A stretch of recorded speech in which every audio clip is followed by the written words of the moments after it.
What time is it? It's time to make cookies, because as we all know, they need love like everything does.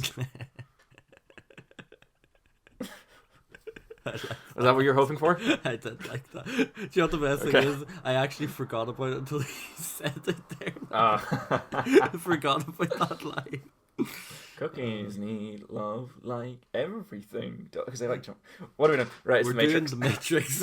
We're doing the Matrix. We can't do tangents this episode. I quite simply, physically do not have the time for tangents. No, this today. is a We're in tight bit of a episode. rush. It's a tight scheduled episode. We So won't let's be, get right into it. yeah, we'll be discussing all three in one episode.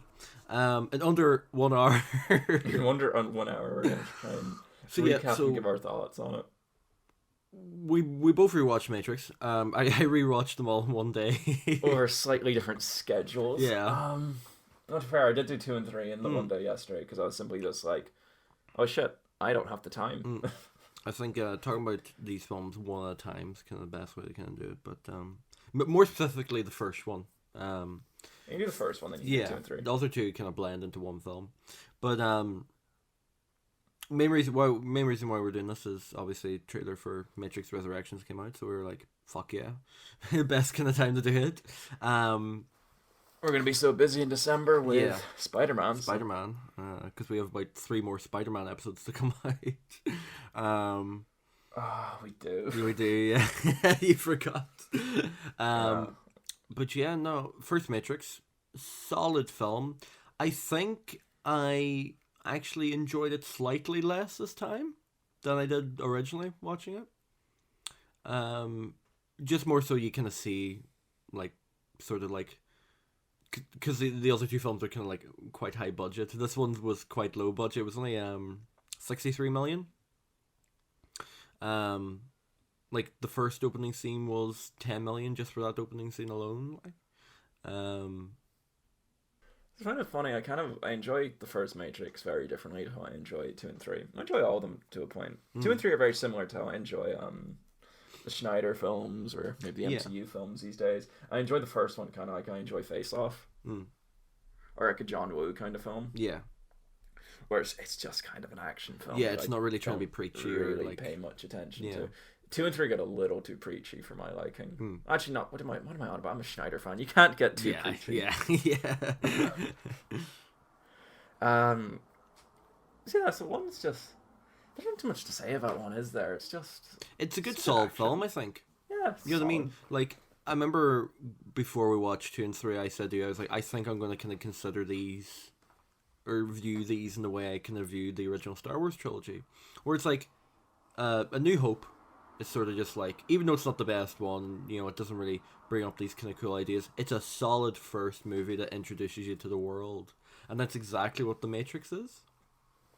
Whereas, like, I feel Empire and Matrix Reloaded are great examples of sequels that were like, right, massive increase in production quality immediately.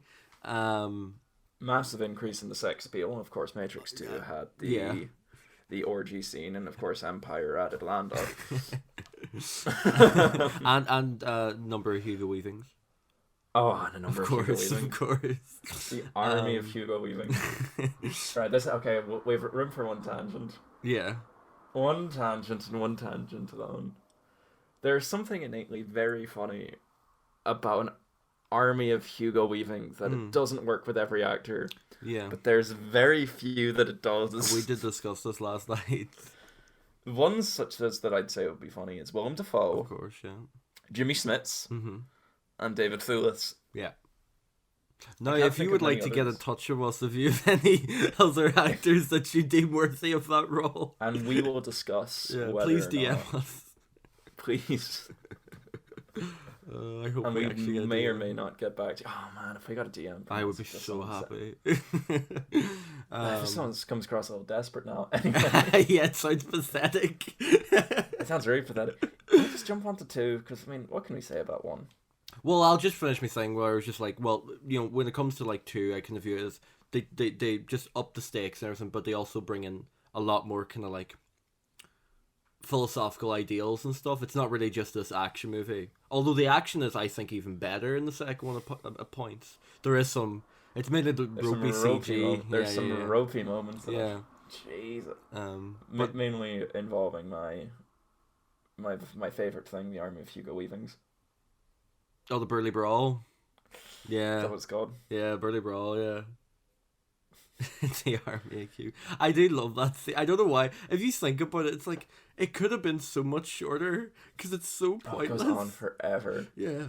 And then because I was thinking, I remember watching when I was younger. Now it's just like I remember at one point it gets kind of shitty and very CG. And I was watching it, and I was like, and it was going on for like 5 minutes. At this point, it hasn't gone all CG yet. Maybe it's not as bad as I remember. Maybe they've already done it. And then he picks up the pole. Yeah. No, because that's what you said. I was like, whoa, Adam, hold on. The pole. Wait for the pole. And then it goes on for another 5 minutes. Yeah.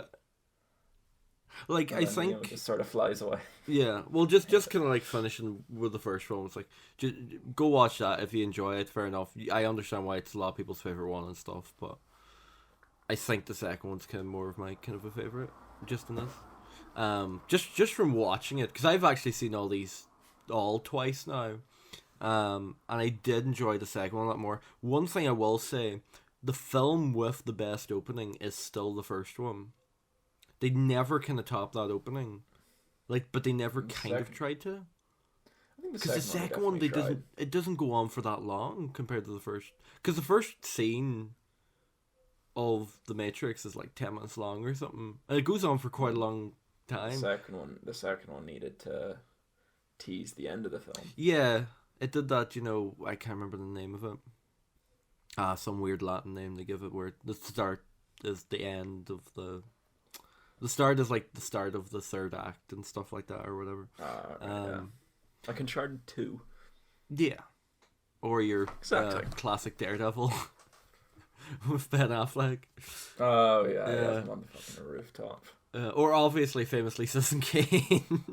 The kind of one that kind of really brought it into... No, I think it was Daredevil with Ben Affleck. Oh, you think? They got the idea for Citizen Kane. Well, that's why I remember I said to you, I was like, yeah... Evanescence did the score for Citizen Kane, didn't they? That'd be amazing. Well, weirdly enough, it's Daredevil. We can kind of mention it because it is kind of in that era where the soundtrack for this film, just mainly the credits. 2000s. Yeah. I think the funniest is the credits, because especially at the end of the second one, it ends. Big dramatic note: the score's going mental at times. To be continued. Smith to concluded. Or concluded, yeah. And then it just cuts the most 2000s of rock song I've ever heard. Yeah. Like, I always find it weird, because it was that kind of stage in the early 2000s where there was like two soundtracks. There was the actual soundtrack, like the original score for the film, but also the soundtrack, which consisted of just bands at that time that just played during the credits. That was the two soundtracks for like films. Like, if you go and look up The Matrix, there are always two soundtracks for each film. I always find that really strange. But back to The Matrix. Back to the first one. Back to where it all started. Back to The Matrix. Yeah.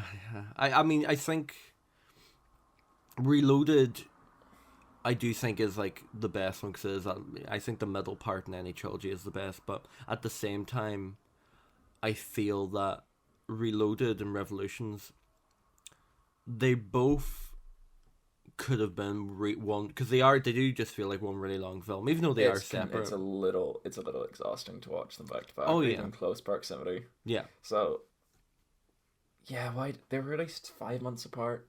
6 months. 2003 was the year of I think they deemed it the year of the Matrix. Because we had Animatrix, Enter the Matrix, and the two films.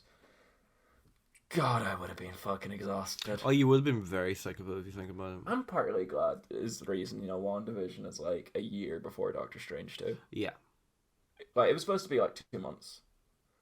Originally. I think it would have been it. Could you imagine of what that would have been? Because it would have been WandaVision, Spider-Man, and Doctor Strange within close proximity. I mean, Spider-Man they're all supposed to come and out Doctor Strange are, but still. Already. Yeah. Well, that is something that could be overwhelming. But we'll see. Yeah, that's that's more of a great example, because it's only the two. Film wise, anyways, like. Well, when was Pirates 2 and 3? How close were they together? Because they were back to back. Oh no, they were a year apart. They were a year apart. Yeah. Lord of the Rings were all a year apart. Yeah, I think it's a better way to go. I find it kind of strange that they did that though. I think Deathly Hallows was like 6 months. No, I thought it was a year. I think was it? Unless it was like No, May, I think it was November. late 2010 to mid 2011. Ah, fair then. I'm looking it up. I know it's irrelevant, but I was going to point about the Matrix because now it's in my head. See, the reason I don't like talking about this film is because I don't deem myself nearly educated enough. Yeah, because you've only really seen the films twice now. I've seen the films twice, and Yeah. I'm a bit of a dummy. Like, Yeah. I'm a big stupid head. I mean, I love Zack Schneider. Yeah. Because I thought I was gonna like be really confused and be very kind of alienated watching this film again, but after watching it, I was like, "Oh no, I it was about 6 understand months. everything." It was about 6 months yeah. between Harry Potter. But like I did understand this film a lot more, if you know what I mean. Weirdly enough, Yeah, I didn't like not I didn't have understand any anything. questions by the credits, like Yeah, it ended, and I was like, okay, I know Yeah. exactly what happened. and the same with like the third one, like Like, but I also don't want to be the kind of because now there's a lot of stuff where if you really read into it, especially post Wachowski's transition, a lot of people say that there's a lot of stuff when you analyze it, you can look back and you can kind of see the. Oh yeah. Well, I find it Or at kind least- of. I think these films are even. You can understand even more from them now because of that. Because they only transitioned. Lana was like 20 2000s to late 2000s. Yeah, it was in the 2010s, anyways. Both of them. They're both in the. Yeah, but one was early and one was late 2000. Oh yeah, no, that's what I'm saying. Yeah, there was like 5 years 'Cause I apart or 6 years think- apart. Well, because what I was. Because Lana was first, and then it was Lily. Yeah, well, when Yeah. you can tell from when they changed the actual title of who it's directed by, because it's the Wachowski brothers, And then the now the Wachowskis, and sisters. then the Wachowski sisters. Yeah. Yeah, so I think the last one that was, because Jupiter's Ending was pre-transition, so I think it'll be interesting going into 4 because 4 is it looks like the whole film's about the transformation in Neo, Yeah. and I think it'll be very interesting to look at Oh yeah, in terms definitely. of I the work think post of especially their 'cause Warner transition, see how Brothers- it reflects. Warner Brothers tend to have good CG. Like in terms of films that age well, their You know, Dark Knight franchises. still looks pretty good. Huh? Dark Knight still looks pretty good. Yeah, but even stuff like Lord of the Rings, Matrix. Matrix. Well, I think this is it. This is a key thing. Those films, those early 2000s films that aged well, and this is something I kind of want to get into. It's mainly to do with the balance between CG and practical effects. They had a better balance in the first film of it because they Yeah. couldn't afford not to do it practical. Because when it came to second one, mainly the third one, I think had the most CG because the massive, The entire third act. yeah, half the film I'd even say. Pretty much everything after they get out of the train. Oh yeah, but like obviously that was something you couldn't even do practically. The final fight, yeah. Oh like, no, not even just the final fight. I mean even like the mechs fighting the Oh yeah, that's what I meant by final fight. Oh yeah, sorry. I saw you meant Smith and I think I mean, you can't have that many Hugo Weavings. As much as I wish there were that many Hugo Weavings, unfortunately there are not. Well, it was actually weird because I remember reading something and or watching behind the scenes of this and for Reloaded, and it was when Hugo Weaving realized that he was balding, like he was having a receding hairline, was when they noticed that all the doubles had to get their heads, like their hairlines, shaved back, and he's like, "Oh, my hairline's not that good." Like it was just He's receding. kept that hairline pretty much since. He still looks the same. He just has a big fucking beard Yeah. on him. Yeah, well, he just aged because he's quite. If you think about it, he's quite young in this, because this was same time as. Right, same time as Lord of the Rings. Like that's before he, Well, he's in his 40s. What Yeah. age is he now though? Is he like nearly 60? But this is when Hugo Man, we Weaving do was not do our in research. everything. Then Well, this is around V for Vendetta as well, also Wachowski's, but Transformers. also wasn't supposed to be in it. Oh, I forgot about that. Hmm. Yeah. And Hugo anything Weaving Peter 61. Jackson's. So He's only he's in his 61. 40s. Yeah. Only 61. And That's that pretty was old. what 20 years ago, the original Matrix. So, I wish my hair was thinning at 40 instead of currently. But like, I do think Lucky these bastard. films. Well, I think the problem is the CGI isn't great at all in the first one. Like, there's But a there's lot not of a lot ropey of it. stuff because Well, because it's the low worst budget. scene in the first film is the fucking chase scene. Yeah, It's so uninteresting. Mm. I do think 2 and 3 definitely improved the out of Matrix stuff. Yeah, lot. just because They they made that a introduced lot more kind of interesting. humans and like, all right, there's like sort of like a ranking system, and then you have you Morpheus is this kind of like religious nut Oh, he's essentially, a complete you just know. Jehovah's Witness. Just because they going don't around. really delve, because they don't really treat it as a religion in the first film, whereas the second one kind of really goes into it. Because we see more people. Oh, it works, to be fair, though. Oh But yeah, it also works completely because well. I have no Not gripes with it. everyone, only a few people actually enter the Matrix. Yeah, and it's There's only people on when the it comes to ships. Reloaded, Morpheus says, "Oh yeah, we've had like so many more people come out of the Matrix ever since we freed Neo and stuff like that." Yeah. So It but, was like, 6 months, by the way. Not everyone goes into the Matrix, though. So not everyone Oh, yeah. sees what Neo does. Yeah, So you say, yeah, this man's flying about in the Matrix. Must be like, what the fuck does that mean? yeah. No, but No one knows. when we were talking, it was like, what's the difference? Like, what's the time jump between the first and Reloaded? 6 months. 6 months, yeah. Because we were talking about, well, because we were on about me when I got my head shaved. Yeah, we were trying to date it, how long it took Alex to get to his Yeah. current hair from when he shaved his head. Yeah, and I was just like, To try and I figure know out about 6 months, and then there you go, I was dead on. That's 6 months. Yeah. There's not really too much to say about these films at all, is there? Well, it's nothing that hasn't like already they- been said. Yeah, they've just been talked to death. Well, I think don't I think we're brought gonna up a have- good point when I said that these 3 films are arguably the best Superman trilogy. Oh, yeah. Like, unofficial, we'll say unofficial Superman trilogy. It's just Neo. Well, it was just the similarities. Just in terms of Neo can fly. And his Well, Jesus. Neo can fly, he's Jesus. He was kind of like, I know he dies, then he comes back, and I know there is some similarities. Yeah, but like, everyone dies and comes back in the Matrix. Like, the Matrix is Krypton. Yes. Brainiac, the machine. oh yeah, the Brainiac thing. That was true. Yeah. The big robot baby. Mhm.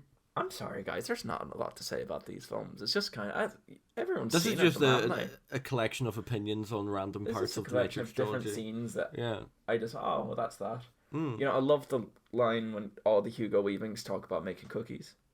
Yeah, like I think because people, even if they've watched these 3 films and they listen to this, they'll kind of forget the stuff we've talked about. Like we didn't even kind of remember most of the stuff. It was only after watching, I was like, oh yeah, The this kind of stuff only happened. things I remembered most of each fights.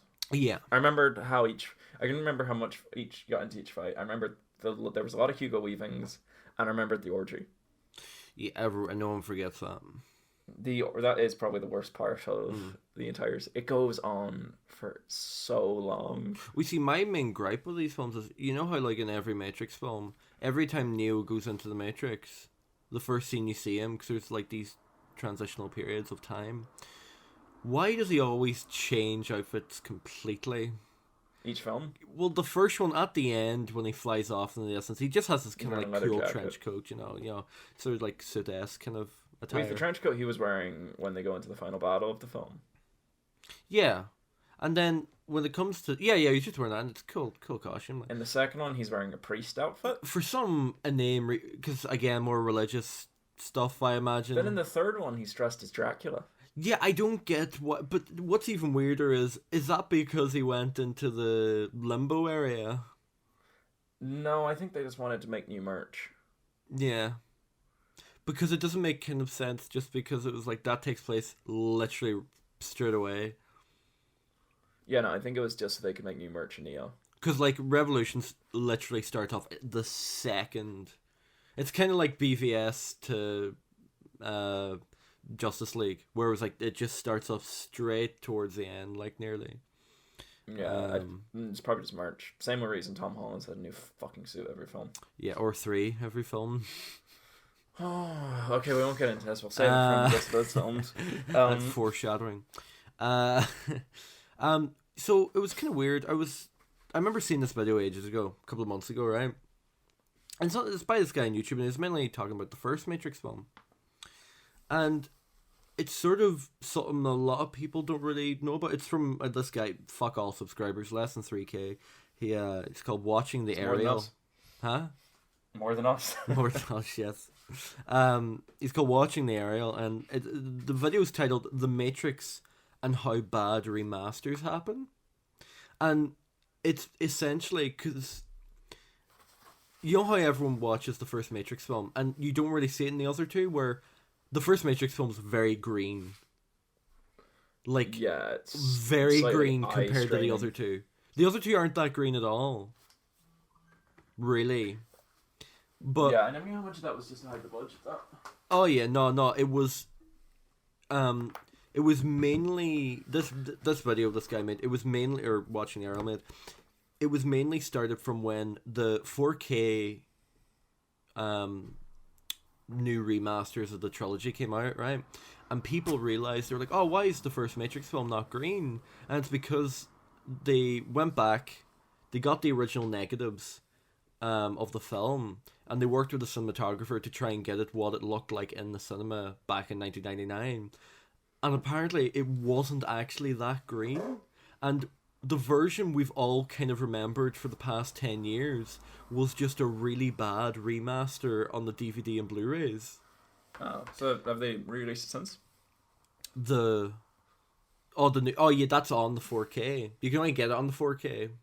Because they only did it for 4K. I think it's like 4K Netflix and Blu-ray. Yeah, no, I think the Netflix one is the original like Blu-ray release of it. Okay, but it's just kind of weird the fact that they went it's one of those things where it's like it almost reminds me of like the 2011 Star Wars Skywalker saga, where the Blu-ray, it had this kind of blue hue over all the films. It was only over the original trilogy, wasn't it? I don't think it was very over the prequels. Oh no, it was, but it wasn't as bad. It wasn't like it was very unnoticeable. Actually, no, fuck, I do remember it was all over Phantom Menace. Yeah, because it was the fucking cinema release. Yeah. But they didn't touch 2 and 3 at all. The only ones that that was when they remastered 1. Yeah, because like that release, it's just kind of weird just thinking the fact that because everyone like green was synonymous with like the Matrix, and for years people were like, oh yeah, the Matrix is green, it was just green. It's only now recently that we discovered that that is not the case, and that's not it was green because the logo is green and there's all the codes. Oh green. Yeah, but the actual like you can look at the green. The posters. No, I know what you mean, but like the overall cinematography when they're in the Matrix isn't as green. It's a very light green, but you know how it's like very strong green colors in there. It's nothing like that at all. It's very strange. Like, I wish this was a visual thing and not a podcast, so I could show.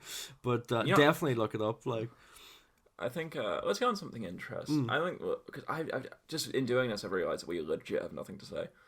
It's just a collection of weird... Do you want to talk everything post-Matrix then? Well, we could just We'll talk about how it influenced after. I think that's slightly more interesting for us to actually go on. Do you think the Wachowskis have made anything good post-Matrix? Oh, my fuck. What was that? Get to my desk. Leave this in. That's leaving it. Yeah, I was about to say, I was going to write down. I had my foot up on my chair. That's just karma. It slipped and I just kicked my fucking desk. But do you think the Wachowskis have made anything good since? Well, the weird thing is, I've not seen Speed Racer. I've not seen Cloud Atlas. I've not seen Jupiter Ascending. I have. I've not watched Sense8.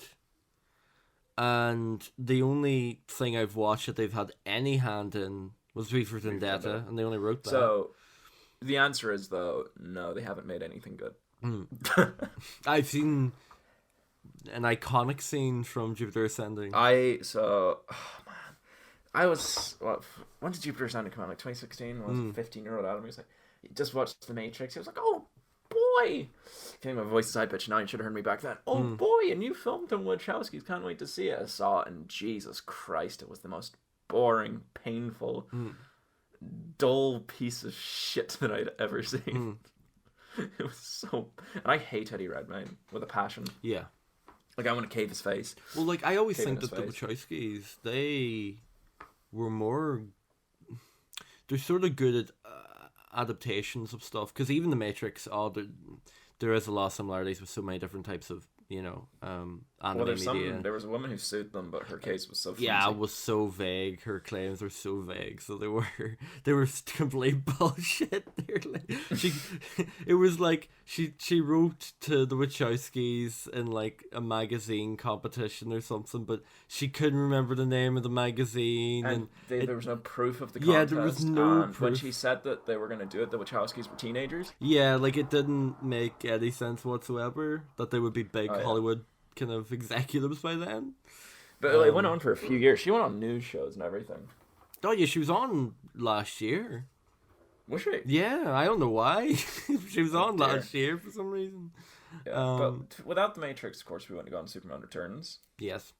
Because that was without the kind of film we wouldn't have gotten Man of Steel. Yeah. We probably wouldn't have gotten the MCU without The Matrix, because it proved that effects could do it. Well, that and... Well, I think a lot relied on The Matrix. Even just, like, the whole idea of, the films at that period, even, like, Daredevil, for example, it's so inspired by The Matrix. It doesn't do any of the action any justice. The Charlie's Angels films as well were very inspired by... What else was? Pretty much everything. Pretty much everything, I'd Bond. say. Bond. What was the Bond film after The Matrix? It was Die Another Day, wasn't it? Yeah. Oh, yeah. Yeah, they only got one more, didn't they? Yeah, you can see that kind of like where everyone... I understand why, because, obviously now we're in the John Wick era. They're leading two eras. Well, yeah, there was... What was there? There was the Matrix era, then there was the Taken era. No. There was a Taken era. Bourne era. Oh, yes. Bourne started that, it wasn't Taken. Yeah. Yeah, you're right, yes. And then it was mainly John Wick. Well, no, I think Dark Knight then took a play for a while. Really? But These films were kind of like... In terms of the scope of a lot of the action, I guess. I'm trying to think, because there's definitely something in between, though, because I don't... And of course, we call it the John Wick era. John Wick didn't start it, but it did popularize it. Yeah. What started? The Raid? Yes. And Dread? Yes. Well, it's kind of weird, like, the fact that The Raid and Dread were very similar films that came out a year apart, but the studios genuinely had no idea that they were both in production. Like, it was so weird that those two films were so similar, yet there was no, like, discussions between... the filmmakers at the same time. Like. So everything's now John. Oh, do you wonder the action? How? Sorry, okay, Alex, you're gonna be horribly bored for the next few minutes, but this is gonna be what I think might happen with Matrix 4. So I'm a very big martial arts fan. I don't know if it's come up here before. Yeah. Watch Hot UFC, do whatever. So, and the Matrix 1, 2, and 3 are very much inspired by old school kung fu. That's what kind of action was at the time, especially with like John Woo films and even like Mission Impossible was a lot. It's those kind of flashy kicks. It was like the high blocks. Everything in the Matrix is a big high block. It's just shot really well. That's the difference. And John Wick is way more based on judo and boxing. So I do wonder if the Matrix is going to evolve like that. Where it's going to do more of it's a blend of the Matrix. More of a blend of the new style. From what we see in the trailer, because there's a lot of like they're flipping, but it's one continuous shot kind of stuff. Yeah. It's way more energy based. Yeah. A bit like the chase sequences in John Wick. Yeah, because there was some weird stuff from the trailer, but kind of like where they are like flipping, but at the same time, you're gonna have to be able to like top the action in the first film, which was topped in Reloaded, which wasn't really not topped in Revolutions, but they tried to with the whole there's people on the ceiling and stuff. Yeah, well, that was the kind of thing they fucked it, didn't they? Because I think they blew their load a little quickly with the Smith battle in Matrix 2. Yeah. Well, do you think... well, I don't think that scene's as interesting. Well, what I love is the ending battle between Smith and Neo in 3. In 3, because Neo knows... he knows how it's going to end. So the whole time he's just fucking with him. Like, I just love it so much. Oh, I do love Ben because he's fighting the version of Smith that's the Oracle. Yeah. It's like when the Oracle starts speaking and Smith just freaks out. Yeah. Smith is just so good. It's a big concerning factor I have with the fourth one. So the report is he was asked to come back, but scheduling wise couldn't. I'm like, how big of a role was he supposed to have? he must have been filming Lord of the Rings. No, something else. I think they said what it was. All right, okay. Maybe it was Lord of the Rings. Yeah, because they were filming last year. I do wonder then if they're gonna write him out, or is there a road for him to return later? Is he gonna be in it still? I mean, reshoots always happen. A bust of his head is in the office room at the scene towards the end where your man's like, the Matrix. Oh yeah, he's one of the agents, that actor, isn't he? Yeah. So I wonder if he's gonna be like a new kind of like, he's gonna be kind of like idolized like Neo was in the Matrix. Yeah. If you know what I mean. Which kind of is interesting because, you know, Smith was never kind of being idolized ever. But even though there were other Smiths before, like, well, agents. Well, there is. What I find it could be interesting is, well, I mean, they've brought back Neo and Trinity in the real world. Yeah. Like, we see that Neo's alive because he comes out of his pod, and we see that Trinity gets repaired. Yeah. Could they do the same with that guy? The guy who Smith took over? How have we not talked about him? He's excellent. Yeah, we have to talk about him.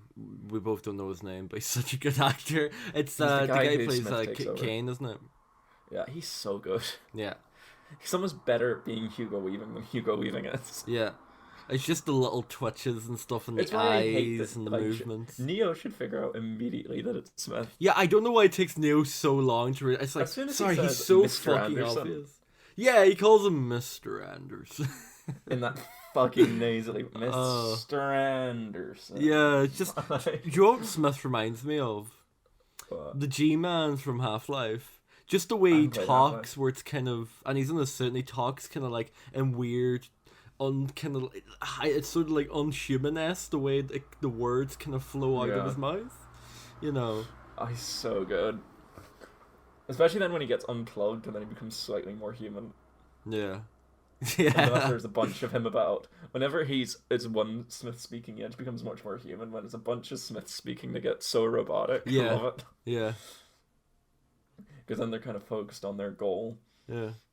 Well, I just like the subtle details. Like, I remember reading that. Oh, but anyway, my point is, could they have revived him? Because he was on the same ship as Trinity. Yeah. Well, we don't know a lot about